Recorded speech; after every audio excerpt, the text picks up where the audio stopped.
చిత్తూరు జైన్ సంఘం ఆధ్వర్యంలో ఆదివారం జైన్ ప్రార్థనా మందిరంలో నిర్వహించిన ఉచిత కంటి వైద్య శిబిరానికి విశేష స్పందన లభించింది. ఈ సందర్భంగా జైన్ సంఘం కార్యదర్శి సుభాష్ మాట్లాడుతూ తిరుపతి ఎస్వి అరవింద్ కంటి ఆసుపత్రి సౌజన్యంతో ఈ వైద్య శిబిరాన్ని నిర్వహిస్తున్నట్లు తెలిపారు.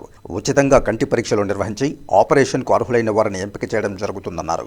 ఆపరేషన్కు ఎంపికైన వారిని తిరుపతిలోని ఎస్వి అరవింద్ కంటి ఆసుపత్రికి తీసుకువెళ్లి ఉచితంగా కంటి ఆపరేషన్ నిర్వహించడం జరుగుతుందన్నారు. ప్రతి ఒక్కరూ కంటి చూపు పట్ల అప్రమత్తంగా ఉండాలని, ప్రస్తుతం ఎండలు విపరీతంగా ఉన్నందున బయటకు వెళ్లే సమయంలో తప్పనిసరిగా కంటి అద్దాలను వినియోగించాలని విజ్ఞప్తి చేశారు. కాబట్టి అందరికీ యుగాది శుభాకాంక్షలు. మరియు మీకు అందరికీ తెలిసినట్లు కంటికి సంబంధించిన ఏ ఇబ్బంది ఉన్నా కూడా ఇక్కడ వచ్చి చూపించుకోవచ్చు. దానికి కావాల్సిన డాక్టర్స్ అరవింద్ ఐ హాస్పిటల్ నుంచి వచ్చి ఇక్కడ చెకప్ చేస్తారు.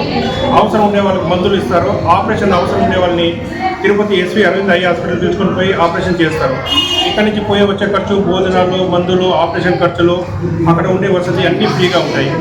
కాబట్టి దయచేసి దీన్ని అందరూ సద్వినియోగం చేసుకోవాలా.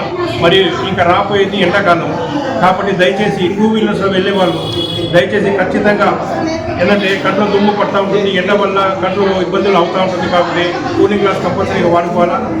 అదేవిధంగా మన పోలీసు వాళ్ళు కూడా ప్రతిసారి విజ్ఞప్తి చేస్తుంటారు, హెల్మెట్ కంపల్సరీగా ధరించుకొని వెళ్ళాల్సిందిగా కోరుతున్నారు. ఎందుకంటే ముఖ్యంగా రోడ్లు ఎండ టైంలో మీరు వెళ్ళాలంటే రోడ్డు మీద నీళ్ళు ఉండేటట్టు లేదా తేమ ఉండేటట్టు కనిపిస్తుంది, మీకు జారే ప్రమాదం ఉంటుంది. కాబట్టి కంపల్సరీగా హెల్మెట్ వాడుకోవాలా. మరియు ఇంకోటి చాలా మందికి డౌట్ వస్తూ ఉంటుంది, ఆంధ్ర వాళ్ళు మాత్రమే చేసుకోవాలా అని. అట్లాంటిది ఏం లేదు. మీకు ఆధార్ కార్డు ఎక్కడైనా రాజస్థాన్ ఉన్నా కూడా మీరు ఇక్కడ వచ్చి చేసుకోవాలి.